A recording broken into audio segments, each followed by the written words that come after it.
Afternoon.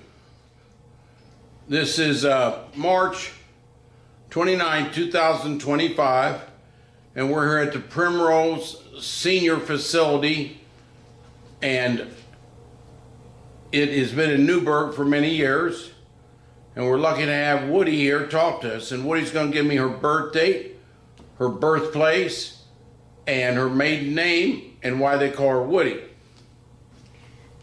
Okay, I was born October 8, 1929, and I was born in Terre Haute, Indiana, and I ended up in Evansville in 1950, and have been here since then. Moved into Primrose about 6 months ago. Where did you live in Evansville? In Evansville, I lived in Newburgh. And what did you do for a living? I ran professional tennis tournaments. But that was later in life. You had 5 kids? Yeah. Tell me about, start from the oldest, go to the youngest, and just briefly what they're doing with their life and their names and approximate ages. Oldest to youngest. The oldest is Diane, and she kept her last name, Diane Supplet. And What's your last name, your full name? my full name is Phyllis Walker, and it's Supplet-Walker. I was married before. Okay, so your maiden name is? Phyllis Wood. Phyllis Wood is your maiden name. Yes. Then your first marriage, what was your last name after that? All right. Walker. Walker. My first marriage was Supplet with my 5 children, and my second marriage was Walker. Walker, okay. All right. So before we get into the kids, maybe we can say what high school you went to, grade school, high school, and then those things. That's going back. I went to Thornton Junior High School, and then I went to Wiley High School. In Terre Haute. In Terre Haute, and then I went to Indiana University in Bloomington. What'd you major in? I majored in, well, when I went to talk to the counselor, they said, do you want to be a nurse, a secretary, or a teacher? And I said, really none of those. I don't have anything against it, but just put me in the business school and I'll figure it out. So you went to business school. What year did you graduate from Indiana University? I only went 3 years, and then I got married. And you found your husband he found you at Indiana or somewhere else? No, I met him at Indiana University. And what did he do for a living, and where did you go after that? He was a geologist, and he remained in that occupation. We separated and then divorced when my children were all out of the house and my youngest was in college. So a geologist moves around. Where did you go to have him do geology? We stayed in Evansville. In Evansville. He did geology in Illinois or in Evansville, or because a lot of geology is around here? Well, basically he was the type that was trying to find the oil. So he managed a company. What was the name of the company he managed? I don't remember. And his name was Supplet? Yes. Supplet, okay. And then you split your ways probably, what year did you split your ways? It was the year, Linda, that you were in college, last year in college.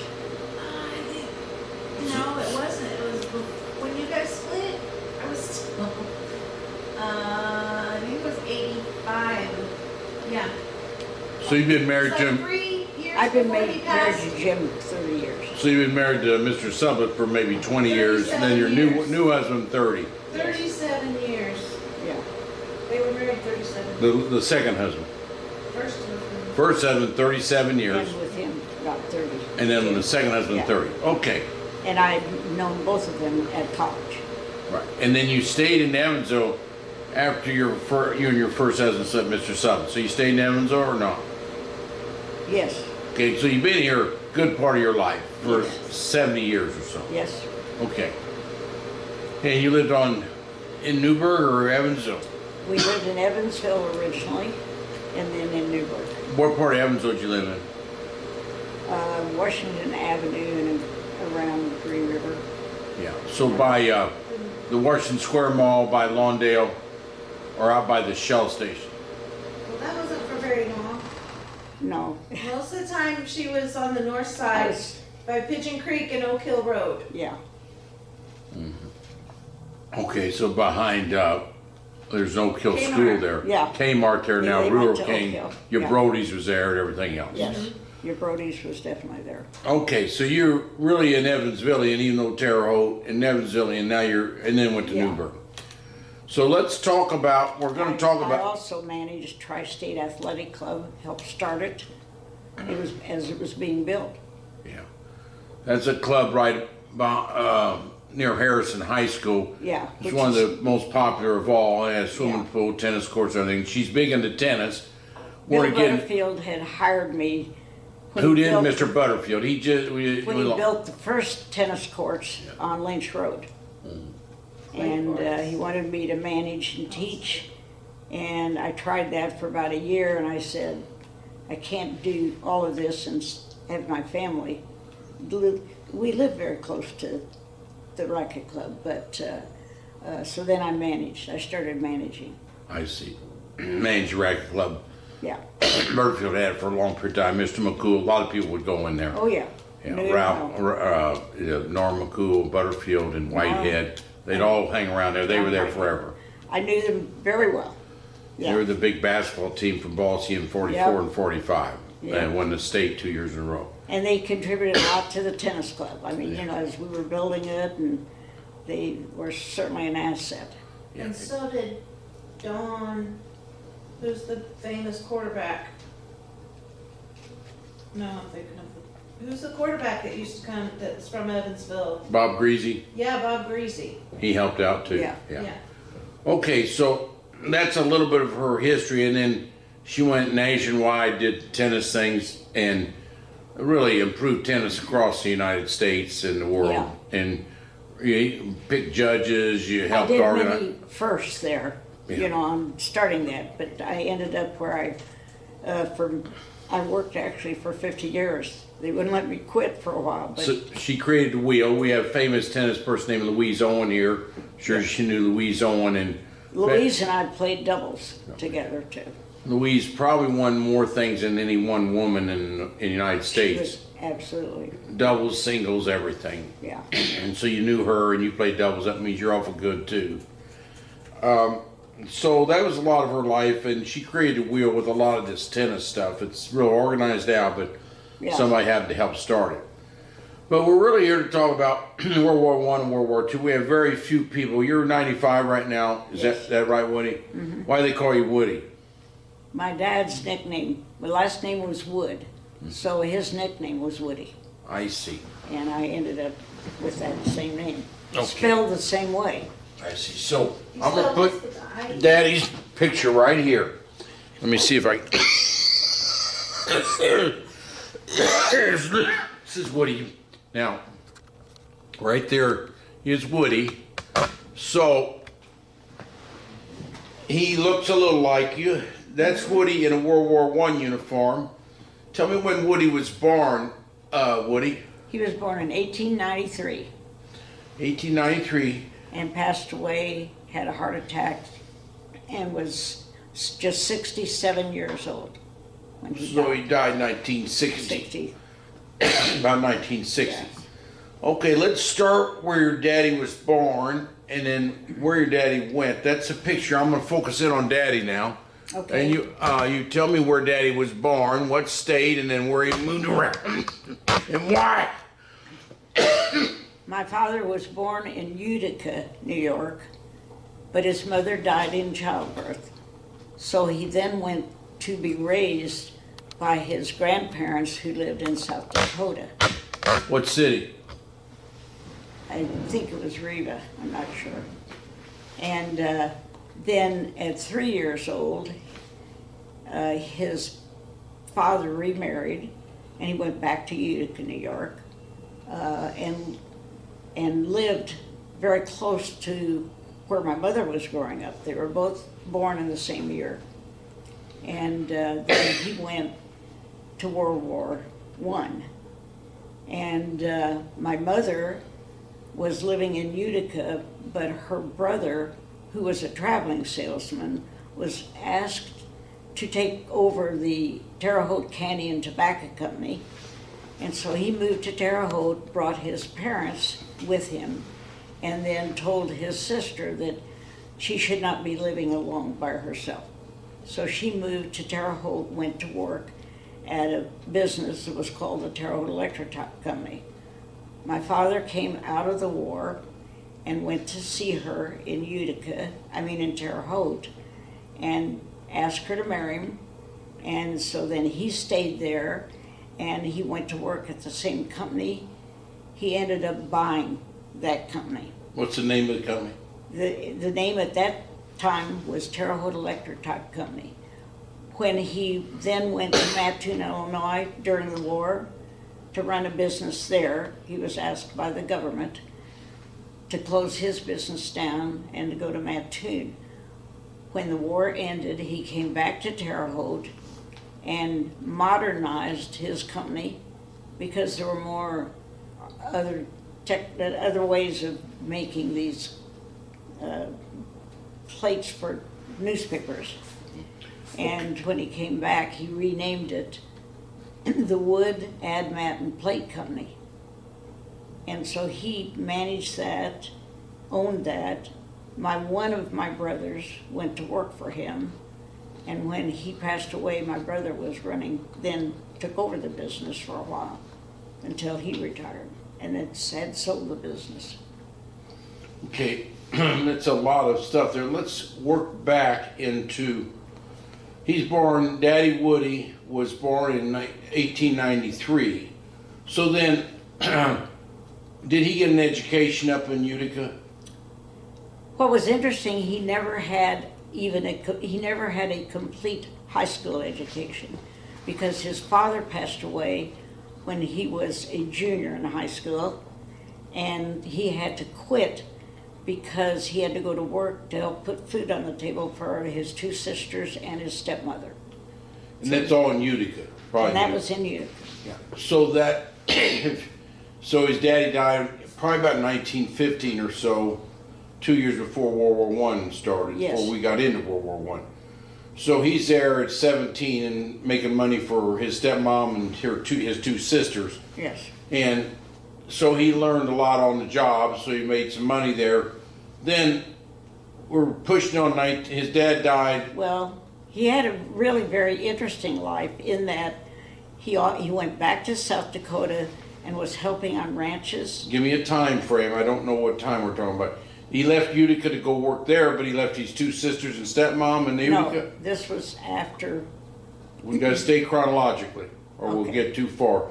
Okay, 1915, his daddy dies, and he's living with his stepmother and two sisters, so he quits high school. Probably about 1915 or 16. And then he has to get in the Army. Yeah. That's So he gets in the not Army in 1917. That's not Accurate. well, that's not accurate, because I was in college in 1950 is when I got married. I say 1915. 15, I didn't hear that. Okay, 1915. Yes, now it makes His sense. daddy dies. Woody's daddy dies. He's living with his stepmother and two sisters. Yes. And he's making the bread or making the money for the family. Yes. This is 1915, 1917, and then he Yes. probably goes in the Army. Yes. And then what does he do in the U.S. Army in World War I, and where did he go? Do you have any idea? No. But he went to France. He went to France. I do know that. Okay, we're going to show some pictures of Woody in France. Let me just show you a few things that he's brought to us. But this is this is a typical tent. It says Camp Mills, ready to go Yeah. to A. So this is a training camp, probably ready to go to A. I don't know for sure what that means. Then he's brought some other. It says Mars, and I it have no says clue where that is. that's Surrendler, and it looks like a camp, either a training camp or in France. Keep it at the same level.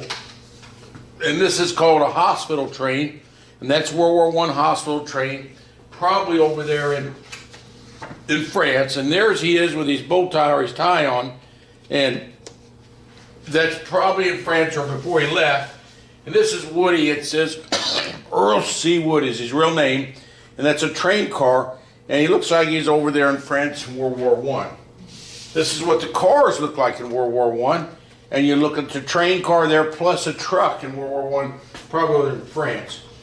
And here's the mud at Mars. If you think of the World War One, it's terrible mud, terrible disease, and there's a flu that hit then as well. This is the nurse in the center of this train car, and Woody, I'm sure, is in the center there. But there's the train. He's on the end. He's over on the end, and there's Woody there, and so you see that. And then here's Mars sur Allier. So sur Allier looks like a big castle there. Mars sur Allier. So he has all that information, which is pretty interesting for a person trying to study World War One. We have very few things on World War One, but this is pretty important of what he did for the cause. So tell us about, now this is, I'm gonna call her Miss Woody because I got Woody the dad, and this is Miss Woody, okay? Okay. So Miss Woody, can you tell us about your daddy Woody, about what he talked to about World War One? Did he ever tell you things about World War One? No, Didn't say anything, didn't ever talk about it? didn't want to talk about it. Didn't want to talk. Okay, so he comes back to the United States in 1919 or so, and then he meets your mama. Yeah, They already went to grade school together, but he had to go find her in Terre Haute because she's hiding in Terre Haute, and he went back to Utica when he but when he came back from the service is when he started working back in South Dakota. I see. Went to And- South Dakota, but then Went to South Cupid Dakota. got him already. And so I have pictures of him with a roundup. So he was on horseback on a roundup. I have pictures, and I know that this one-room schoolhouse still exists, but it's the frame and the things, because I have a nephew who was there. Then he taught 7 kids and 6 grades, Your dad. my dad, in South Dakota. Okay, so he taught in South Dakota, He taught probably school. 1919 to 1921 or So something. he taught there. Then what did he do? And at that point is when I think he came back to Terre Haute. How come he knew where she was? Yeah, He write her, or what do you know? I don't know. But your mama, she didn't tell you anything? No, which Okay. is interesting to me because they didn't really talk about it. And like many people, I'm sorry that I didn't know enough to ask. Yeah, that happens. So then he gets back to Terre Haute. He left a job in South Dakota and then comes to Terre Haute, and tell us chronologically what he did, what company he worked for in Terre Haute, and then he ended up running the company. Tell us a little bit about that. This is 1920s now. Yes. He went to work for, at the time it was called the Terre Haute Electrotop Company, that made mats for advertising that would be run by newspapers. And that's when he was doing that. And Mats, you mean mats, a plate? He's making Mat, plates? uh-huh. So a plate, like we used to have printing plates, but he'd make the outline of the plate for advertising? yeah, I know that what he made went to the newspapers. I see. And they were on a wooden base with like a metal thing that would have the ad on it. And I know he did a lot of Westinghouse, Sara Lee, Tap and Stove, and I know he had a lot of good businesses. A lot of big companies, so But he he probably... did that before the war. I see, before World War II. No, yeah, before World War II. Yeah, okay, so we're talking in the 20s. He probably had a wood imprint of some diagram for Sara Lee, tapping. There's a Yeah. wood diagram, and then they made a Yeah. metal imprint. They had to make a metal imprint for the advertising Yeah. companies or the newspaper. But he was able to construct or fabricate the wood and the metal, which was Yes. not easy to do. And he was probably, or who taught him? Or is he self-taught, or did? He was self-taught and he was self-educated, because we've all talked about his grammar was always perfect. He used large words, and he could write poetry that he did a very good job of. And he's written a lot of things, like when he traveled. He was in the first group that went into Alaska to do actual hunting there. And that's when I saw a picture of him and his other 5 guys lined up by a train, as you talked about. he was going on a train to go to Alaska. What year did he go to Alaska? Before World War II or after? After. After. Okay. So now he's doing this fabrication or Yes. advertising things between 1920s and 40, and he did that all in Terre Haute. Yes. And then he had how many kids? And your mama had how many kids? 4. Give me their names and age or what year they were born in. Now, You're I have to born. look You're that born up. in 29. They older or Okay, younger? I was born in 29, okay, and my twin brothers were 5 years older than me, Born in 24. and then my But other didn't brother, go to. Did the twin brothers go to World War II? yes, They're born in 24. They'd be they baby. went to World War II. And they went. Okay, we'll talk about them in a And minute. then my older brother was 9 years older. And he went to World War And II he too. went to World All War. three brothers All went to three World War. brothers went to war. All right. So tell us what the oldest brother did in the war, if you know anything, and the two twins what they did in the war. Well, I know that my oldest brother was in the Army, and he went in as a second lieutenant and became first lieutenant. My other brother did the same thing, and my the youngest, one of the twins, he went to in the Navy, and he worked in Alameda, California, and he was making. They were making parts for one of the ships there or something. So we'll start the oldest brother first. He's 9 years older than you, so he's born in 1920. Yeah, graduated from Indiana University, got a scholarship to get his master's at Harvard. And did he go to Harvard or And not? Or the war He started? went to Harvard. In what? What was When his he master's? came back, and his master's was money and banking. Yeah. First of all, then he became an officer. You only got to be an officer if you were pretty high up. There's only 10% officers, so he's an officer Yeah. because he had a heck of an education. He born in 20, Indiana University, then Harvard in business, so he was as smart as a cat. Do you know where he went in the Army or not? I know they ended up in India at one time because my other brother was there too. And both of that oldest brother and the one that was in the Army, both of them played excellent tennis. And my dad played tennis, which is how we all got started in that sport. And they were together at one time stationed in India in the same area, so they played on the Army tennis team. Okay, if they were in India, they probably were where we flew the hump. The hump is from Chabawa, India, over to Kunming, China. It was one of the most important things. The Japanese had taken over a big part of China, took all their ports, and we could not get any goods to China. So the Burmese trail was blocked, and so all of a sudden Americans flew goods to China. So a lot of people stationed in India at that time were there. It's way over north of Bangladesh, and it's up to Chabawa, and it's very tough. And they probably helped with the planes. The planes, it was called Aluminum Alley because there were so many crashes.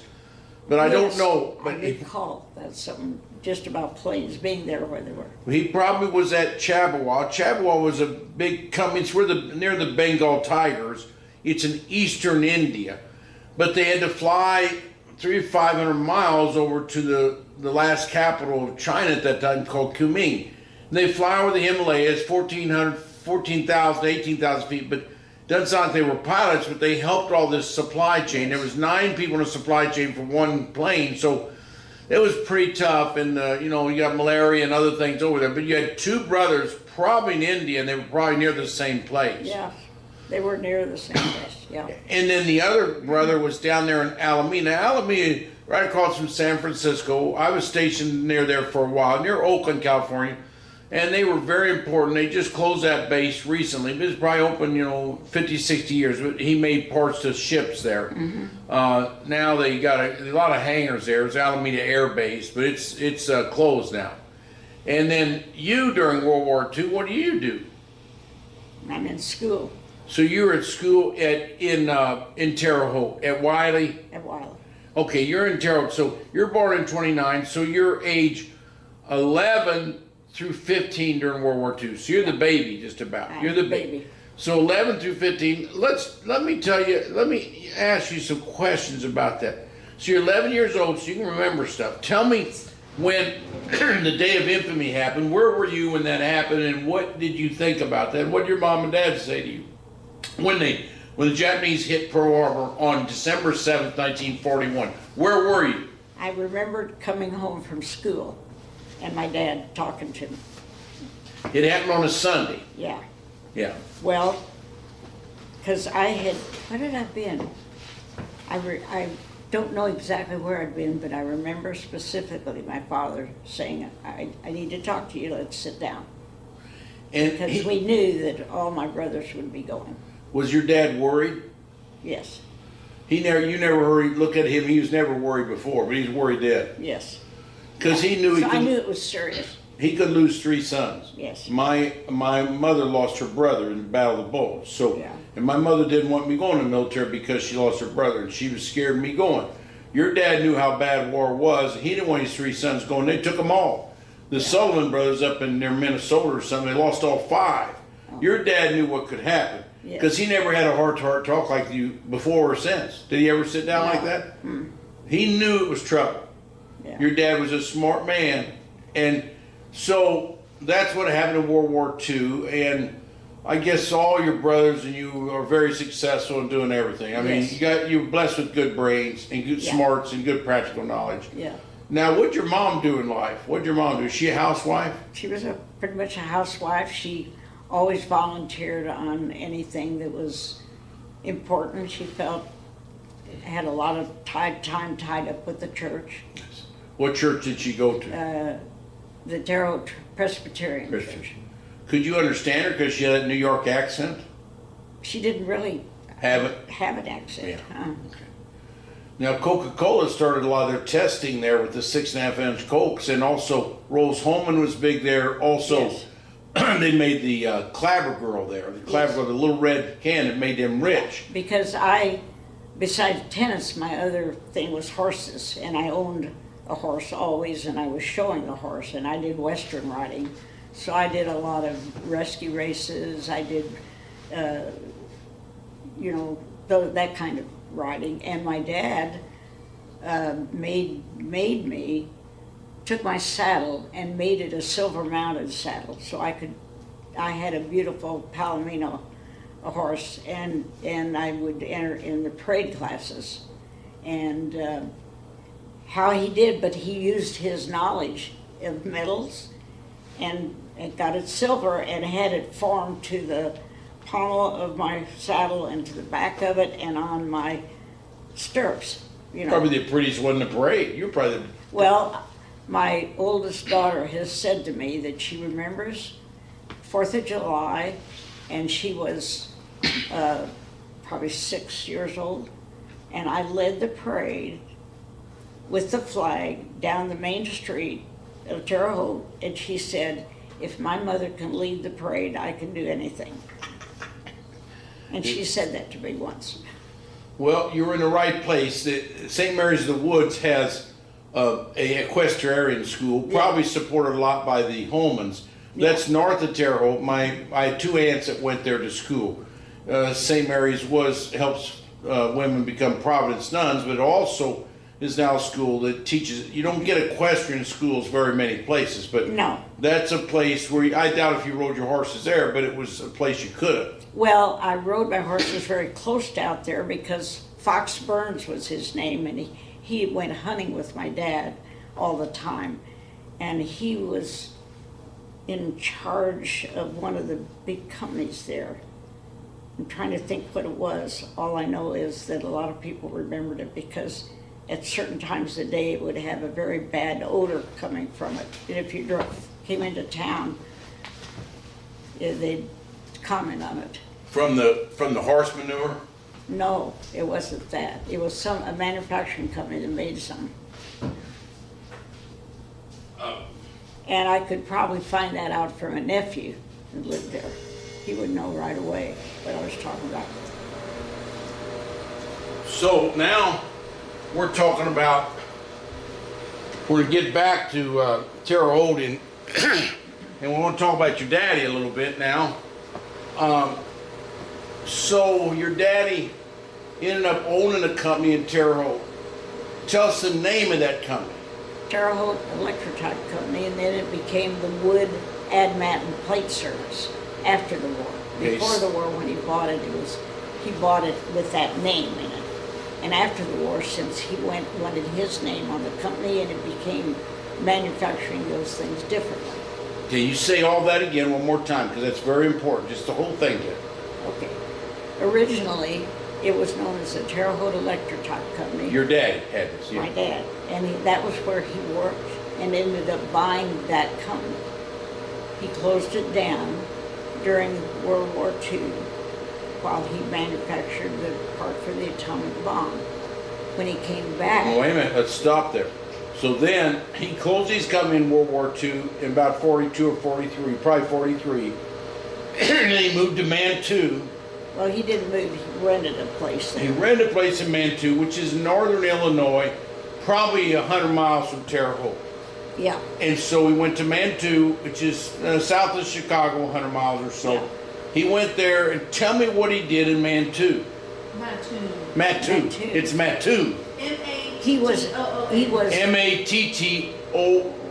Mattoon, Illinois. Yeah. He lived in an apartment there, and tell me what he did there. He was manufacturing a part for the atomic bomb. Tell us more about that part. And they had the war, I'm not sure where the request came from, but my understanding was someone from the War Department talked to him. And it was to be confidential, no one could know about it except him. And he was to close his business down and spend the other time working at Mattoon. 3 years he worked there. Yeah. Did he get a government check? I'm assuming he did. And what was his title there? I have no idea. And he never talked about it, so you don't know anything about it. I know he was manager, I know he lived there. Yeah, And- he ran the plant. He ran the plant there to make a Ran the part for plant. the atom bomb. Yeah. Let me read this to you. He was the only one there that knew what they were doing. Yeah, he was the only. He was the only one there that knew what was going on. So here's a diploma. I'm going to read this. You hold it there like that. This says, United States of America War Department, Army Service Forces, Corps of Engineers. So he worked at Corps of Engineers. Manhattan District. That's called the Manhattan Project, okay? This is to certify that Earl C. Wood, or Woody, Hooterville Hershey Corporation, has participated in the work essential to the production of the atomic bomb, thereby contributing to the successful conclusion of World War II. This certificate awarded in appreciation of effective service. This is signed 6 August 45 by Secretary of War Harry Stevenson. So this is August 6th. The atomic bomb exploded on August 6th and August 9th, I believe. And we had 2 of them. So he helped make part of it. We don't know what part, but that's her daddy.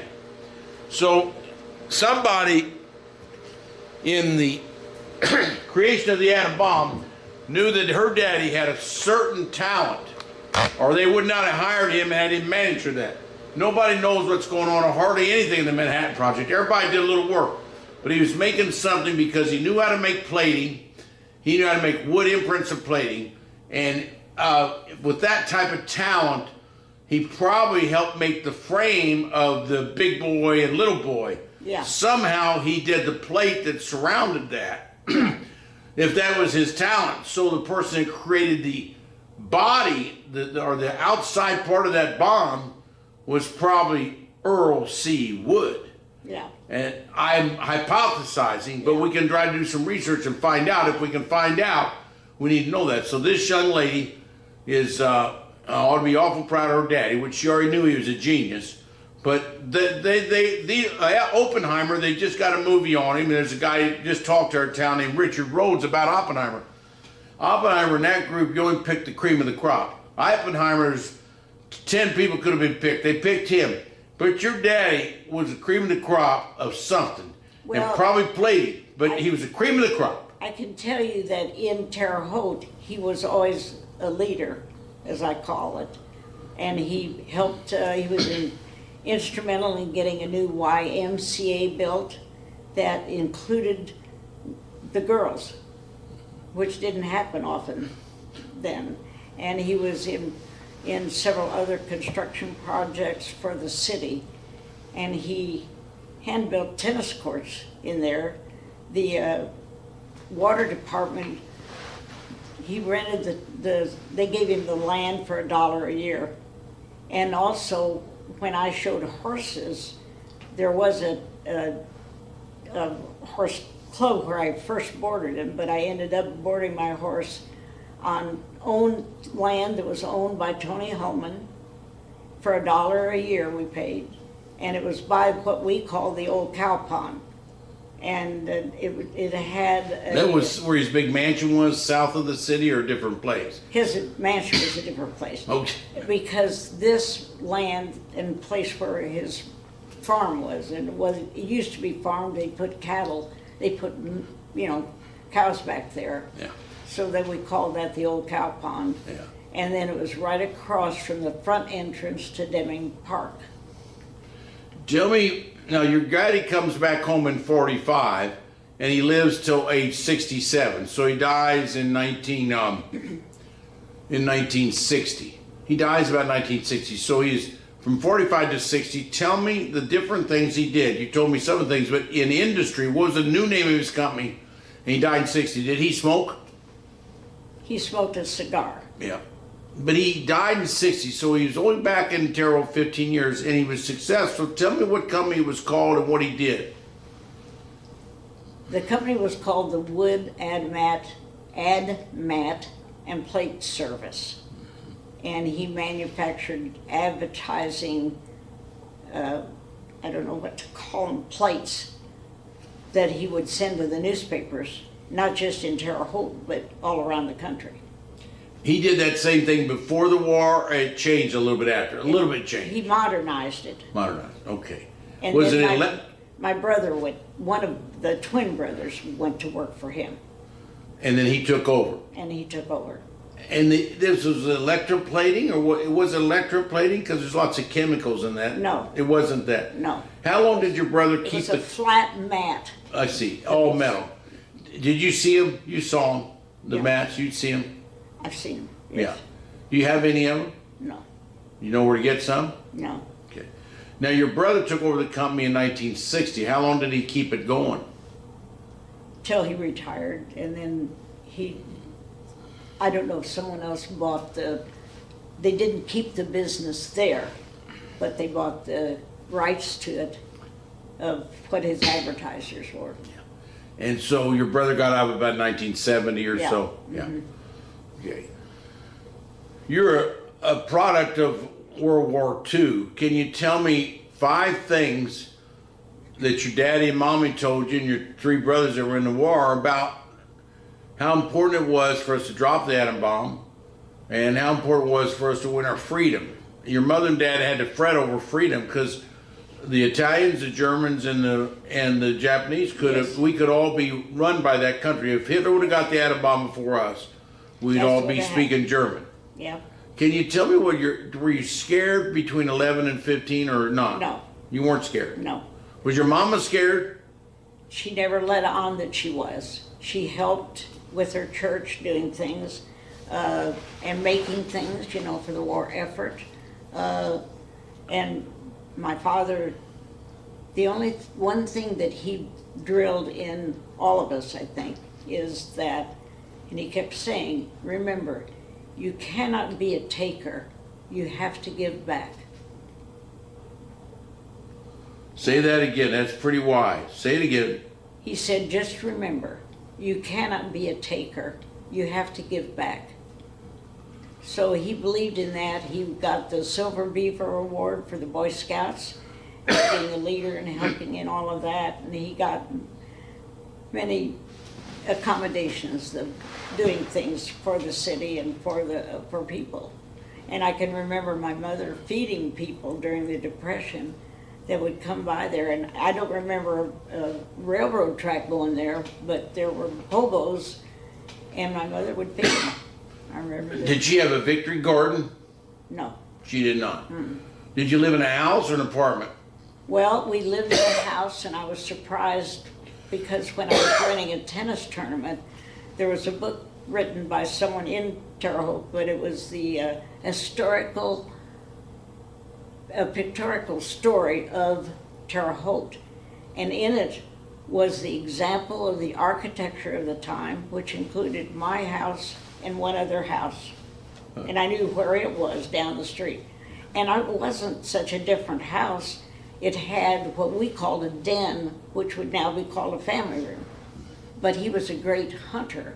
So in the den, we had the big light above was made by four antlers from a moose. And then he would have bear rugs on the floor. He had a mountain goat rug on the, and then he had two bookcases. One of them was full of books. The other was full of firearms.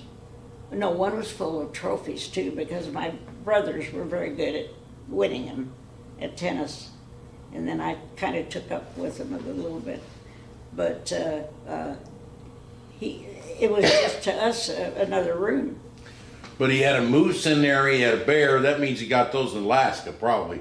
Yeah. And he went up and brought all the way back. One was from Canada. He had Alaska. He had, actually, we've still got the head, although my son has put on a new mantle on it. But it was 72 inches. It was at the time, the world record for its size. Moose. And we've got the moose. And A moose had 72 inches, so that's 6 feet wide from It was a world record. world record for years. Time, yeah. That was in probably the 50s. Yeah. Yeah. And that's still, it's now mounted in one of my grandson's big, well, it's really a garage, but he builds things in it. Because they've got a garage in his house now. They built this, which is now kind of the party house. But he works on his trucks and all that kind of stuff in there.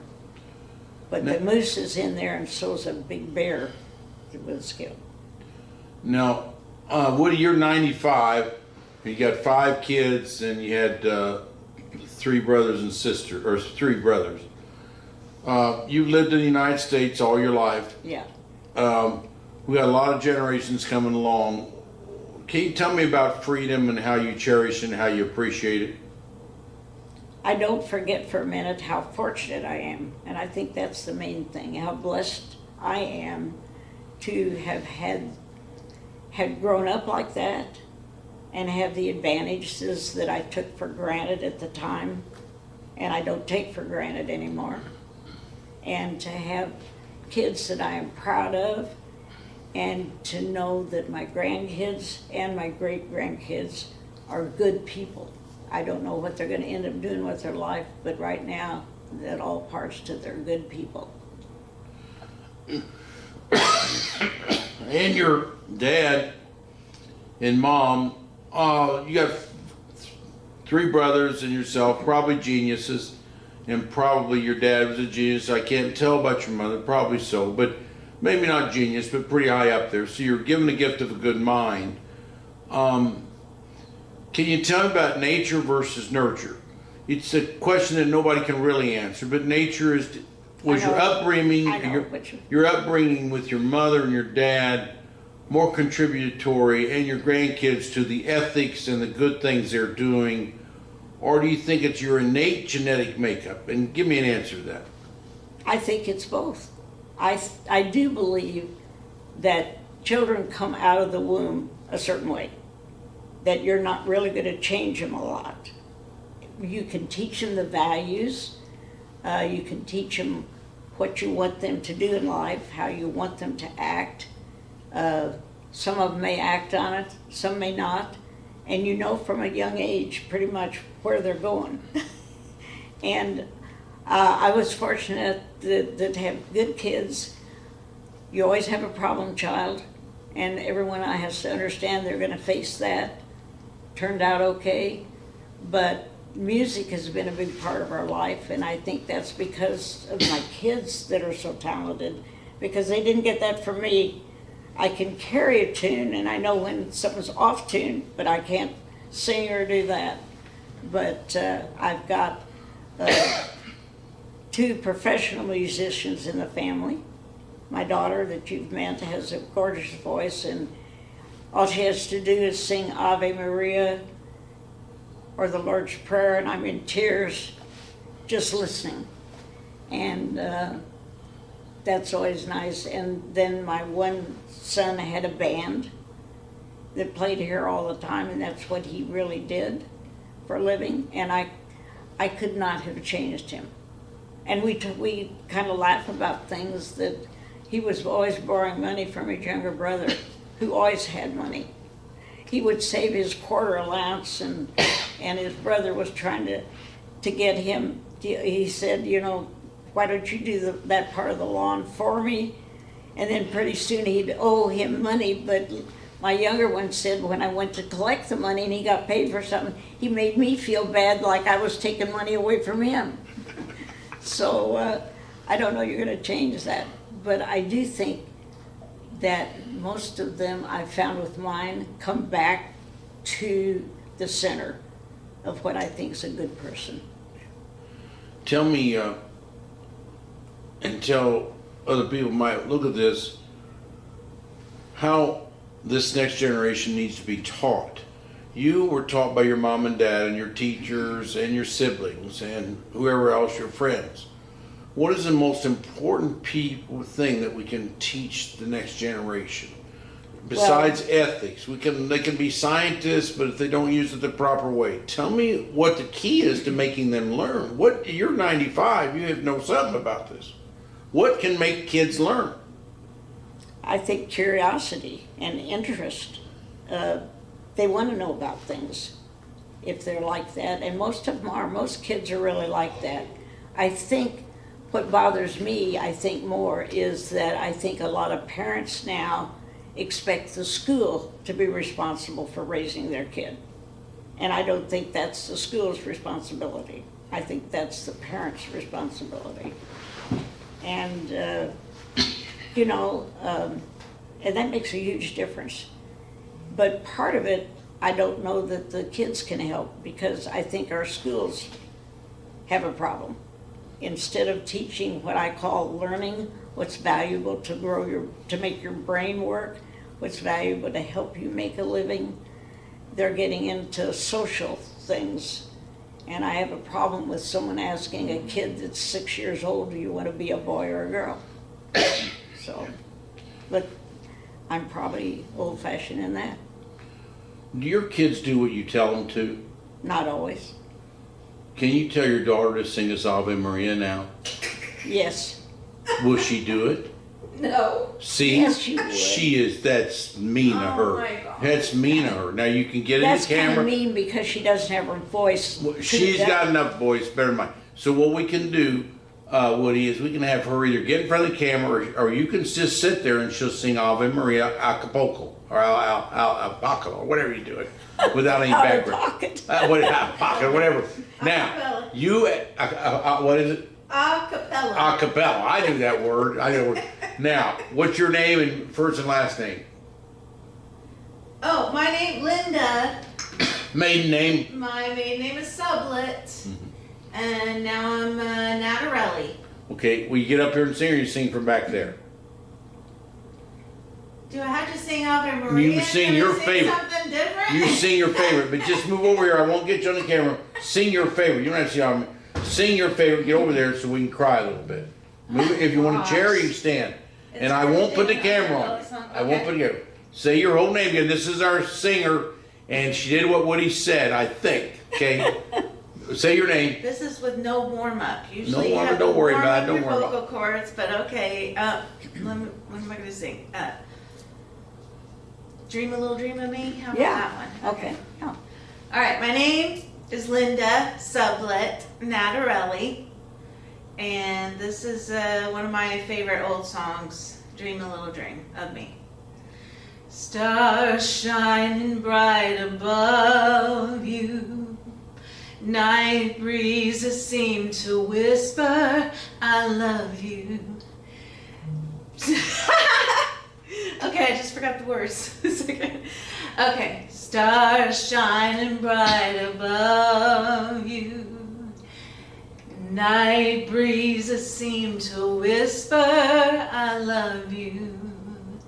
Trees singing in the sycamore trees, dream a little dream of me. Stars shining